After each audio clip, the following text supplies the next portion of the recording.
السلام عليكم يا جماعة. النهاردة حلقة 3 من كلامنا عن أنواع الحب، وهنتكلم النهاردة عن نوع حب popular معروف قوي. والكلمة بتاعته بنستخدمها كتير قوي في حياتنا، بنسمعها في أفلام وبنسمعها في الأغاني، وهو الهوى.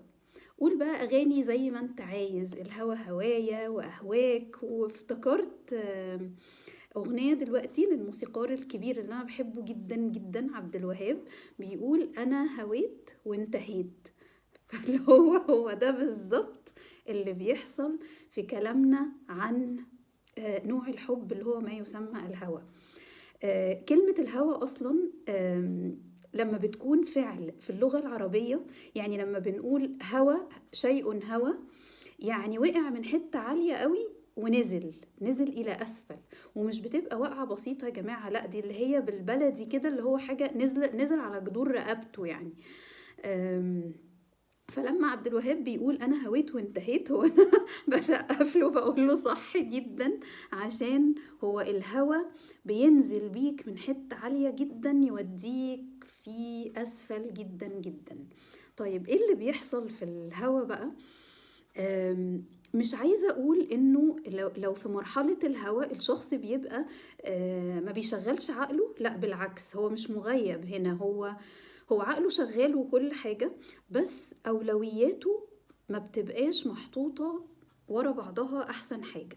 ولو كنا قلنا في أنواع الهوى اللي اتكلمنا عليها في الحلقتين اللي قبل كده، إن هو ممكن يكون نوع الحب ده مرتبط بأشخاص أو بأشياء، لكن مع الهوى احنا عايزين نقول إن هو بيرتبط بالأشخاص أكثر. يعني احنا اعتدنا على كده، إن احنا لما بنتكلم عن بنقول حد أنا هويت، بيبقى بيتكلم على شخص مش على شيء.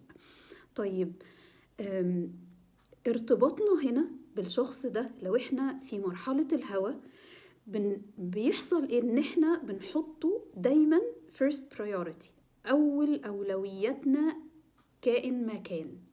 وكل حاجة بعد كده، ومش عايزة اقول كل حاجة بس، كل حد، يعني كل حد وكل حاجة بيجوا دايما في مراحل متأخرة عن الشخص ده.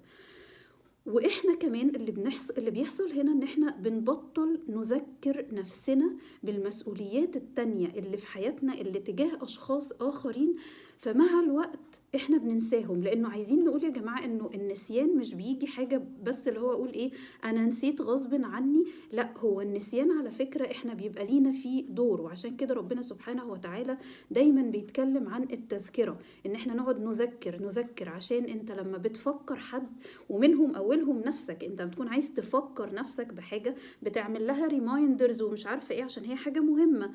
عايزه اصحى في ميعاد معين، عندي ميتنج، مش عارف اعمل ايه، بفكر نفسي، بحط عندي تاريخ مثلا مش عارف بتاع حاجه جايه بعد شهر بعد اسبوع، بعمل لها حاجات تفكرني بيها في الكالندر بتاعتي على الموبايل، على اي وسيله تانية تفكرني بيها. فده معناه انه انا لما اكون عايز افتكر حاجه وخايف انساها، بتعامل مع وسائل التذكرة عشان أفضل فاكر. لكن مع مرحلة الهوى يا جماعة احنا بنبطل نذكر نفسنا بكل مسؤولياتنا وبكل الحاجات التانية اللي كانت أولويات في حياتنا قبل الشخص ده ما يقتحم حياتنا ونحس ناحيته بالهوى. طيب اللي بيحصل هنا ان انت بتحط الشخص ده لما بيدخل حياتك بتحطه first priority، اول حاجة في حياتك، وتبتدي تقدم له، عايزة اقولك ان انت بتدلدق عليه كل حاجة انت تقدر تعملها، يمكن كمان اكثر مما يجب ان انت تقدمه. ومش بتعمل ده وانت زعلان ابدا، بالعكس، انت الشخص ده انت بتبقى شايف انه رضاه، يعني كونه بس يبقى راضي عنك، يبقى يبتسم لك ابتسامة كده، اللي هو مش يضحك حتى، يبتسم لك بس كده. خلاص الشمس بتاعتي طلعت النهاردة، الدنيا نورت، انا مش عايز حاجة تانية غير ان هو بس يقول لي كلمة حلوة، طب يبتسم لي ابتسامة، طب يتصل بيا النهاردة في التليفون، طب يعني حتى اللي هو اقل القليل اللي هو بيقدمه ليك، انت مادام في مرحلة الهوى انت بتقبله وانت راضي جدا، وبتقدم قدامه كمان من 10 ل20 multiples، يعني اضعاف كتيرة قوي. طيب المفاجأة هنا بقى يا جماعة انه الشخص ده اللي احنا بنهواه بيجي بعد فترة يحس انه اللي بيحصل ده حاجة بتخنقه، وبيحس ان انت الفاليو بتاعتك انت كشخص، يعني قيمتك انت بقت قليلة قوي بالنسبة له، لان انت مش شايف قيمتك، ما بقتش بتعمل حاجة لنفسك، ما بقتش بتعمل حاجة لكل الناس اللي حواليك، انت قاعد له هو بس كده. يعني انا شايف هو محتاج ايه اعمله له، هو نفسه في ايه، بيفكر في ايه بس اعمله له. طيب ما اقولش ان ده حاجة وحشة، بس خليه بالقدر المعقول، لان هو بعد شوية مادام انت بتتناسى، لا مش عايزة اقول بتتناسى، لا انت فعلا بتنسى، لانك بتبطل تفكر نفسك، فانت بتنسى نفسك وبتنسى الناس التانيين اللي كانوا في مراتب معينة كده في حياتك قبل ما هو يدخل حياتك، وانت نزلتهم بقى للمرتبة الثالثة الرابعة العشرة، عشان هو بس يفضل يحتل الصدارة في البرايورتيز او في الليست بتاعت الاولويات بتاعتك. انت خلاص ما بتبقاش فاكرهم، ومش بتقدم لهم اللي انت كنت بتقدمه قبل كده، ولا الاهتمام، ولا حتى اقل من الاهتمام. الشخص ده بيجي بعد كده يعرف اللي هو، عارفين يا جماعه كلمه بالبلدي كده، اللي هو اللي انت مقطوع له، انت ما هيجي يقول لك انت ما وراكش غيري، انت ما وراكش حاجه، انت خنقتني، يعني انت ما فيش حاجه تعملها غير ان انت قاعد بس مستنيني. طب انا مش عايزه اتكلم النهارده، طب انا مش عايزه اخرج النهارده، طب انا ماليش مزاج النهارده اعمل كذا كذا. شوف حياتك بقى، ابعد، يعني اديني مساحة شوية. مش بنسمع الكلام ده يا جماعة؟ طب احنا ليه نحط نفسنا في الحتة دي؟ اذا كنا بنتكلم عن الحب ان هو المحرك الاساسي للعلاقات الانسانية اللي المفروض تكون مستقرة وسوية، يبقى احنا ليه ندخل في مراحل تكون بتأذينا اصلا بدل ما تكون بتنفعنا وتزقنا كده ان احنا نتقدم؟ يعني لما نبقى في مرحلة الهوى فننسى اشخاص مهمين في حياتنا، لما نبقى في مرحلة الهوى فننسى أحلام معينة كنا عايزين المفروض إن احنا نشتغل عليها عشان نحقق ذاتنا فيها، ننسى بروموشنز أو ترقيات معينة كانت موجودة مثلا في شغلنا وإحنا بنسعى وراها، فنحطها على جنب عشان كل الحاجات دي بطلت تبقى مهمة قدام إن الشخص ده يبتسم لي بس. فاللي هو وبعدين طب يعني طب هو ابتسم دلوقتي، وبعدين بعد شهر، بلاش بعد شهر، بعد 6 شهور، بلاش بعد 6 شهور، بعد سنة، هل أنا هبقى مستمتع بكل ما قدمته ده لمدة سنة، وبعدين يجي الشخص ده في الآخر يسمعني كلمة اللي هو حل عني شوية، أنا مش عارفة أتنفس، اديني مساحتي، عشان أنا ما كنتش مش شايف نفسي. انا بطلت اشوف قيمة نفسي، وبطلت اشوف قيمة الحاجات اللي انا كنت بسعى للنجاح فيها. يعني مثلا عايزة اقول لكم بتحصل حاجات كده يا جماعة، اللي هي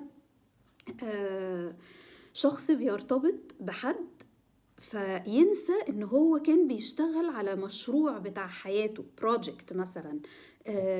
اعرف حد مثلا كان حلمه، ممكن يكون مش لازم الحلم يكون كبير لكل الناس، هو حلمه انه كان يعمل ماسترز وبعديها يعمل دكتوراه.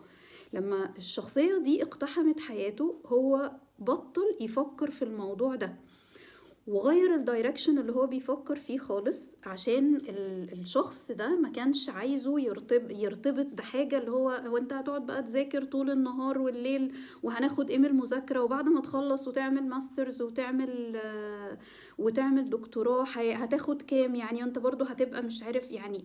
الموضوع بقى احنا في حد دلوقتي دخل عمل لنا disturbance كده، ويعني هز الاستقرار بتاع الطريقة اللي كنا بنفكر بيها، ومش للأحسن، لأن هو مش عايزين نقول ان هو فتح لنا مجال اكبر، مجال مختلف نفكر فيه، لا، لانه احنا عايزين نقول يا جماعة انه لما تيجي ناس مثلا، احنا بيكون عندنا حلم معين، حد بيجي يقترح فكرة معينة فيخليني أطوع الحلم أو أغير فيه حاجات، بس برضو أمشي ورا الحاجة اللي أنا شغوف بيها بالقدر المعقول، ساعتها نقول ماشي، هو بيضيف للحلم بتاعي، أنا هسمع منه وهشكل الحلم بتاعي واطوره اكتر. لكن لما يجي حد يغير فكرة الحلم بتاعي خالص، يغيره خالص، كأن اللي كنت بحلم بيه يصوره في عينيا على انه وحش، على انه حاجة مش احسن حاجة، على انه الحلم ده هيدخل لنا فلوس قد ايه. طب انا الاول ما كنتش مهتمة بالفلوس، انا كانت المهم